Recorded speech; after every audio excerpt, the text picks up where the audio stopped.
Amelia Earhart was born in 1897 in Atchison, Kansas, at a time when women were expected to stay within traditional roles. But Amelia was never interested in fitting the mold.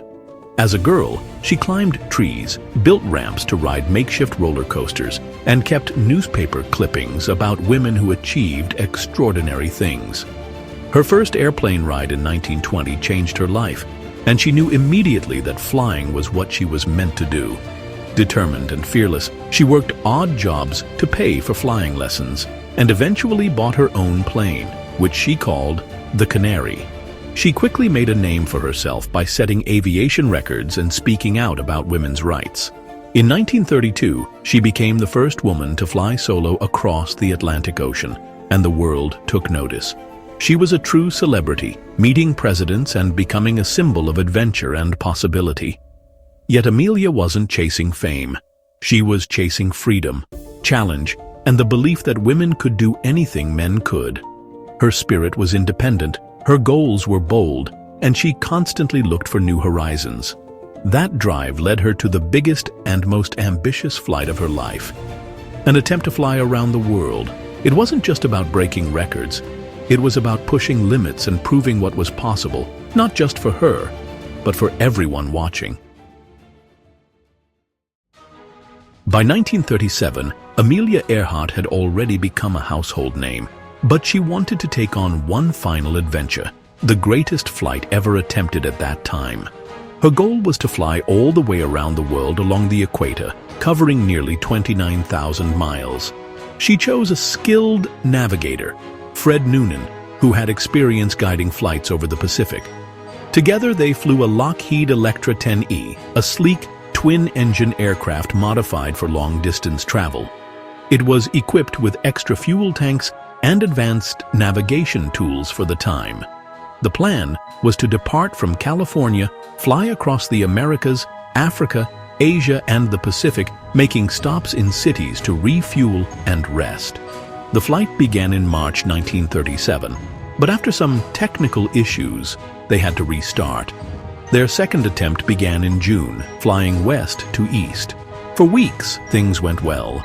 They navigated dust storms in Africa, monsoons in India, and mechanical issues in Southeast Asia. Amelia and Fred landed in country after country, each time cheered by fans and reporters. By the time they reached Lae in Papua New Guinea, they had traveled more than 22,000 miles and were just 7,000 miles from home. Only the Pacific Ocean stood between them and success. Their next stop would be the tiny, isolated Howland Island. The U.S. Coast Guard stationed the ship Itasca there to guide them in, and everything seemed ready. Amelia's tone in her last telegrams was calm and determined.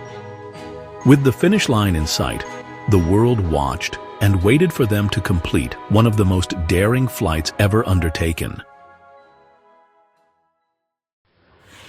On July 2, 1937, Amelia Earhart and Fred Noonan took off from Lae, Papua New Guinea, at sunrise for what was meant to be one of the final legs of their journey.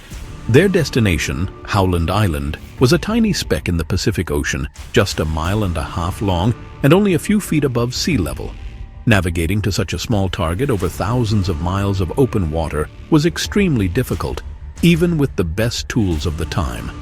Throughout the flight, they attempted to stay in radio contact with the Itasca, the U.S. Coast Guard ship waiting at Howland to assist them. Her voice over the radio sounded increasingly concerned. She reported that they were low on fuel and couldn't see the island. In her final message, she said, "We are on the line 157337. We are running north and south." That cryptic sentence referred to a navigation line they were following, but it offered no clear location. Then, radio silence. There were no more messages. The Electra never arrived. No one saw it crash, and no signal was ever picked up again. The vast sky and sea gave away no clues. In just a few hours, the two explorers had vanished without a trace. What began as a historic journey suddenly turned into one of the greatest mysteries of the 20th century. The world held its breath, hoping for answers that would never come. The moment Amelia Earhart's plane failed to arrive at Howland Island, the U.S. government sprang into action. President Franklin D. Roosevelt authorized an immediate search, and soon the Pacific Ocean became the focus of one of the largest rescue missions in history. The aircraft carrier USS Lexington, along with multiple Navy ships and aircraft, was dispatched to scan thousands of square miles of ocean. Crews battled harsh weather, unpredictable currents, and the overwhelming size of the search area. The operation lasted over 2 weeks and cost millions of dollars, but not a single piece of the Lockheed Electra or sign of Amelia or Fred was ever found. The official search ended in mid-July, and the world was left stunned and heartbroken. Still, hope lingered. Amelia's husband, George Putnam, financed his own search efforts. People around the world followed every update, and newspapers printed daily stories filled with both facts and speculation. Some believed the pair had crash-landed on a remote island and were waiting for rescue. Others suspected capture or a secret mission. As time passed, those theories multiplied, but hard evidence remained elusive. In 1939, nearly 2 years after she vanished, Amelia Earhart was officially declared dead. Yet the mystery surrounding her disappearance only deepened. With no wreckage, no remains, and no solid proof of what happened, the question persisted. How could two skilled aviators vanish so completely, even with the entire world watching?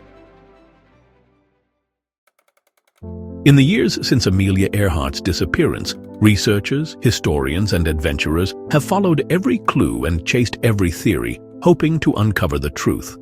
The most accepted theory is the crash and sink scenario, which suggests that the Electra ran out of fuel and went down somewhere near Howland Island. But other theories have continued to draw attention. One of the most intriguing involves Nikumaroro, a remote coral island in the Republic of Kiribati. In 1940, British settlers on the island discovered human bones, a woman's shoe, and remnants of a campfire. Although the bones were later lost, measurements taken at the time suggested they might have belonged to a tall woman. Over the years, several expeditions have explored Nikumaroro and found artifacts such as pieces of metal, buttons, and small items that could have been part of Amelia's gear. While some experts believe the evidence is compelling, others remain skeptical, arguing that nothing definitively links her to the island. Other theories range from the sensational to the speculative. Some claim she was captured by Japanese forces, while others suggest she survived under a new identity back in the United States. These ideas have inspired books, documentaries, and debates, but lack solid proof. In modern times, search teams have used deep-sea robots, sonar scans, and DNA analysis in hopes of locating the wreckage of the Electra or human remains. Still, despite all the effort and technology, Amelia's final resting place remains unknown. The search continues not just for answers, but for closure, because even decades later, the world still wants to know what really happened in those final hours. Though Amelia Earhart vanished without a trace, her story has never faded. In fact, her disappearance helped transform her from a famous pilot into a lasting legend. She is remembered not just for the record she broke, but for the boldness with which she lived her life. Her courage, determination, and refusal to accept limits have made her an icon around the world.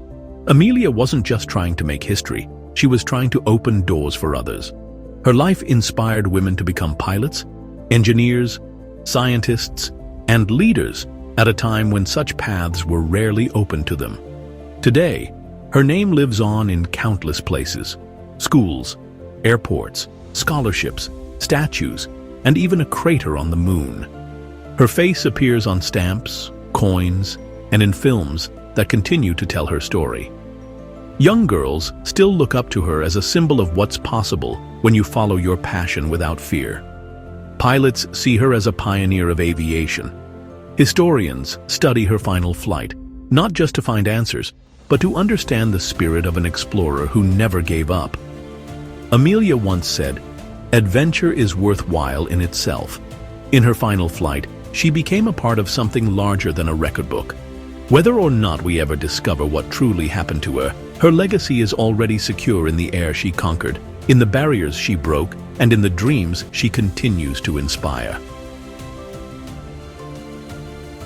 Thanks for watching. If you enjoyed this video, don't forget to like and subscribe.